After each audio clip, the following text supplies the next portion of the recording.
Now we can solve 4.1 first question. Here the question is complete the last column of the table. That means here we have to complete. Question number 1.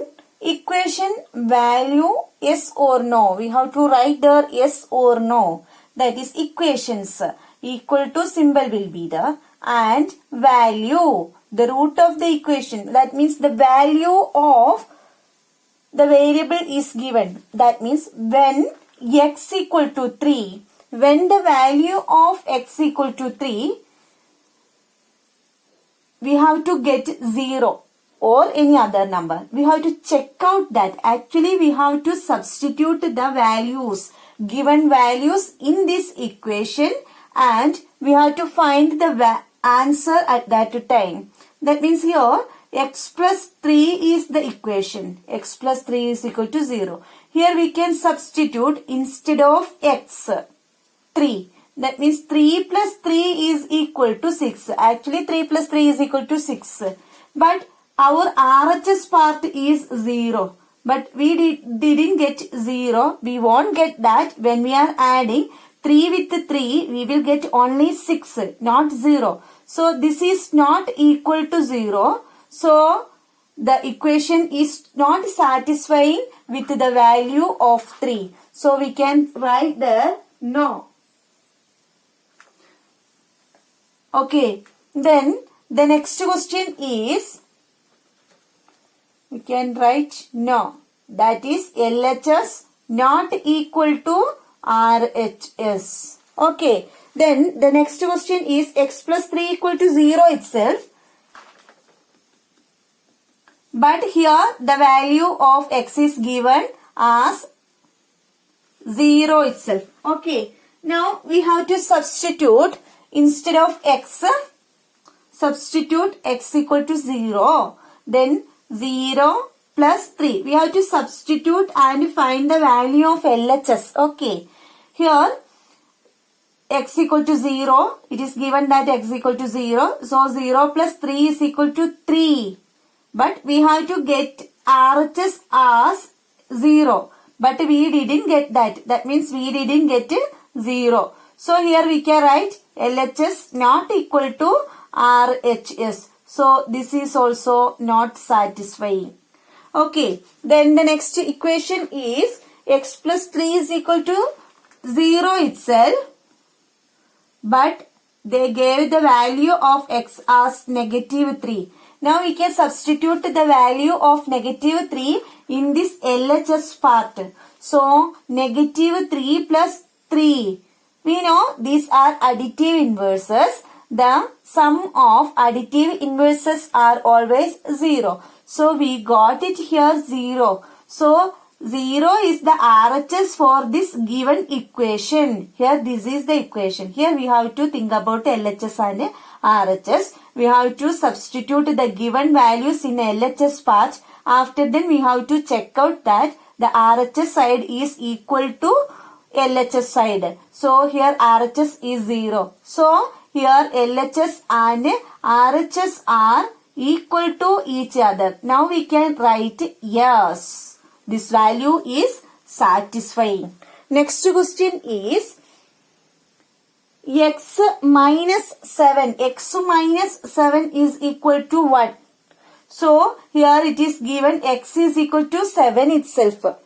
But now we have to substitute the value of x, given value of x in this equation. Here the equation is x minus 7 is equal to 1. Which part we can apply here in this LHS part. So here we can write x minus 7.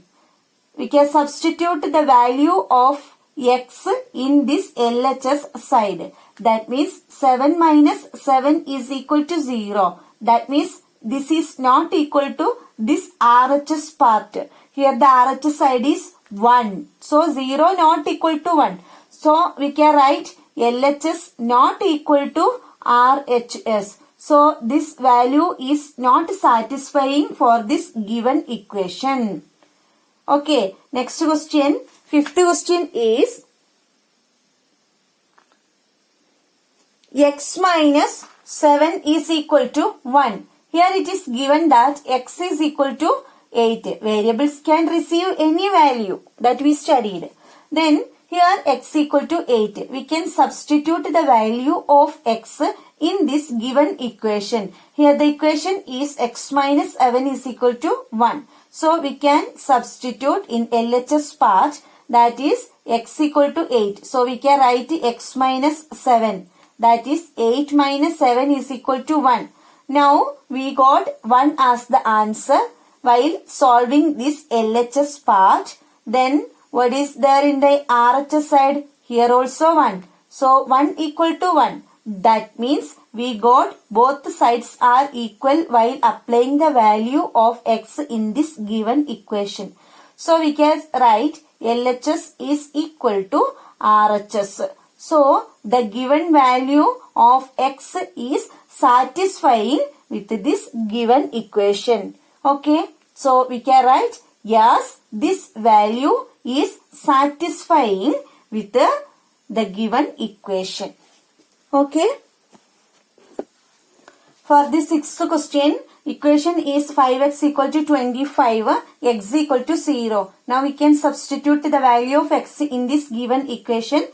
LHS side 5x, that means 5 into x. So here into x, instead of x we can write 0, that is equal to 0. So that is not equal to 25. So we can write LHS is not equal to RHS. So the value is not satisfying. Next 5x equal to 25 itself, but the value of x equal to 5.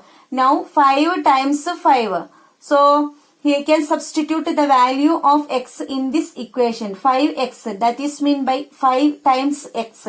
So 5 into 5 is equal to 25, which is equal to 25 itself.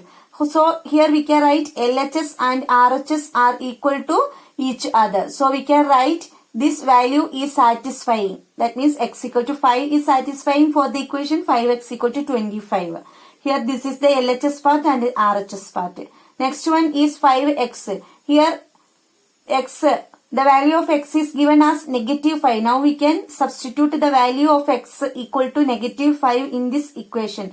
That means 5 into negative 5 is equal to negative 25. So this is not equal to 25. Negative 5 and negative 25 and 25 are not equal to each other. So we can write LHS and RHS are not equal to each other. So these values are not satisfying. Then m by 3 is equal to 0. So here it is given that m equal to negative 6. That means negative 6 on 3. Actually that is equal to negative 2. That is not equal to 2. Negative 2 is not equal to 2. So we can write that LHS and RHS are not equal to each other. So we can say this value is also not satisfying with this given value. The next one is m by 3 is equal to 2 itself, but m is equal to 0. That means 0 divided by 3 is equal to 0. That is not equal to this RHS side. That is 0 is not equal to 2. So we can write LHS and RHS are not equal to each other. So this value is also not satisfying. Next m by 3 is equal to 2. Then m is equal to 6. That is 6 on 2. 3 is equal to 2. Yes, we got the answer. That is here m by 3 is equal to 2. That is equal to RHS. Here RHS equal to 2. Now we can say LHS and RHS are equal to each other. Now we can say this m equal to 6 is satisfying for this given equation m by 3 equal to 2. Okay. I think now you got the idea what is the value of an equation. How can we find out and so. We have to substitute the given value in the given equation. Then we have to think about the LHS and RHS side. If both are equal to each other, we can say the value is satisfying. Okay. Thank you.